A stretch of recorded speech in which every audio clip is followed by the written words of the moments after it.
श्री शिवाय नमस्तुभ्यम। हर हर महादेव। भगवान भोलेनाथ आप सभी की मनोकामना पूर्ण करे।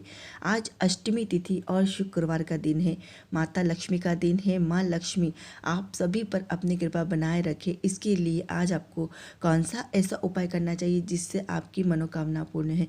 आज जो मैं उपाय बताऊंगी ना, वो आपकी हर मनोकामना पूर्ण करने के लिए है। आज इस उपाय को आप अच्छे से समझिएगा, उसके पश्चात करने की कोशिश करिएगा। पूज्य पंडित प्रदीप मिश्रा द्वारा बताया गया ये उपाय मैं खुद समझकर आपको समझाने की कोशिश कर रही हूँ। नहीं समझ में आता है तो आप कमेंट में पूछ सकते हैं, और अगर समझ में आ जाता है तो चैनल को सब्सक्राइब कर लीजिएगा, लाइक कर दीजिएगा और ज़्यादा से ज़्यादा शेयर कर दीजिएगा। तो चलिए सुनते हैं, समझते हैं कौन सा ये उपाय है जिससे आपकी धन संबंधित व्यापार व्यवसाय में परेशानी जारी है, सभी तरह की उलझनें दूर होंगी। और हाँ, बात कर लेते हैं कि इस उपाय को आपको करना कहाँ है। इस उपाय को आपको जो है ना 3 स्थानों पे कर सकते हैं। जो भी स्थान आपके घर के नज़दीक हो वहाँ पर आप इस उपाय को करिएगा। तो इस उपाय में सबसे पहले आपको लेना है एक स्टील का लोटा और लेना है थोड़ा सा कच्चा दूध। गाय का कच्चा दूध लेना है, 7 काली मिर्ची लेना है और 1 अक्षत का दाना। जो दूध है वो तो हम लोटे में डाल लेंगे थोड़ा सा, और उसमें शुद्ध जल भर लेंगे। और जो हमने काली मिर्ची ली है और 1 अक्षत का दाना लिया है, सभी चीज़ों को हाथों में लेकर और हम पूरे घर में घूम जाएंगे सभी दूर। अगर आपके घर में धन संपदा की कमी है, पैसे की तंगी चल रही है, बरकत नहीं है, तो इस उपाय को आपको करना है धन संपदा के लिए इस तरीके से। रोग मुक्ति के लिए किस तरह से करना है वो मैं आगे बताऊँगी। तो यहाँ पर बस हमको इस सामग्री को लेकर पूरे घर में घूम जाना है। उसके पश्चात पूरी सामग्री को लेके जाना है हमको बेल वृक्ष के पास में।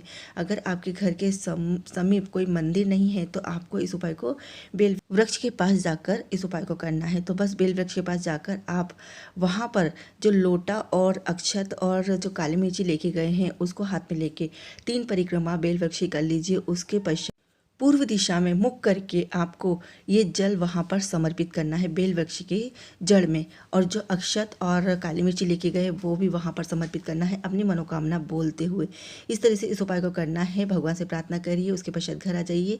घर आते समय आपको पीछे मुड़ के नहीं देखना है। इस उपाय को करने से आपके घर में जो भी समस्या है ना वो दूर होगी। और अगर आपके घर के आसपास बेल वृक्ष भी नहीं है तो आप जो बड़ का वृक्ष होता है ना, वहाँ पर भी इस उपाय को कर सकते हैं, बिल्कुल इसी तरह से, इसी प्रोसेस से। ये तो मैंने वृक्ष के पास में इस उपाय को कैसे करना ये बताया है। अब मंदिर है आपके घर के आसपास, भगवान शिव जी का मंदिर है, तो वहां पर इस उपाय को कैसे करना ये भी अच्छे से समझ लीजिए। भगवान शिव के मंदिर जाएंगे और ये जो सामग्री मैंने बताई ना वो ही सारी सामग्री लेके जाना है। सबसे पहले मंदिर पे जाकर आपको मंदिर के सीधे हाथ की तरफ आपको थोड़ा सा जल छिड़कना है। उसके पश्चात भगवान शिव का स्मरण करते हुए वहां पर अपनी मनोकामना बोलते हुए 1 अक्षत का दाना और काली मिर्ची रखनी है। और फिर उसके बाद आपको जाना है शिव मंदिर के अंदर और वहां पर शिवलिंग के सम्मुख बैठकर 1 अक्षत का दाना और 7 काली मिर्ची शिवलिंग के वहां पर जो अशोक सुंदरी वाले स्थान होता है ना, वहां पर आपको समर्पित करना है अपनी मनोकामना बोलते हुए।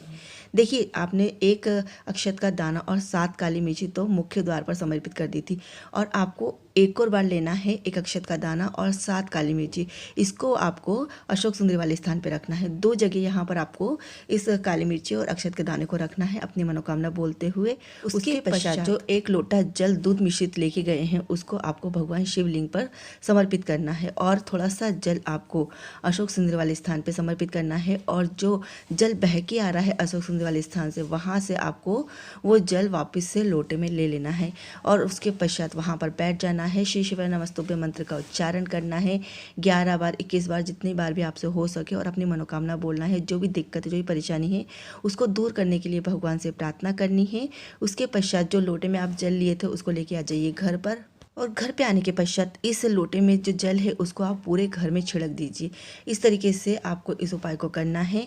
उपाय बहुत ही महत्वपूर्ण है। आज के दिन इस उपाय को आप करेंगे, आपकी जीवन की परेशानियां दूर होंगी।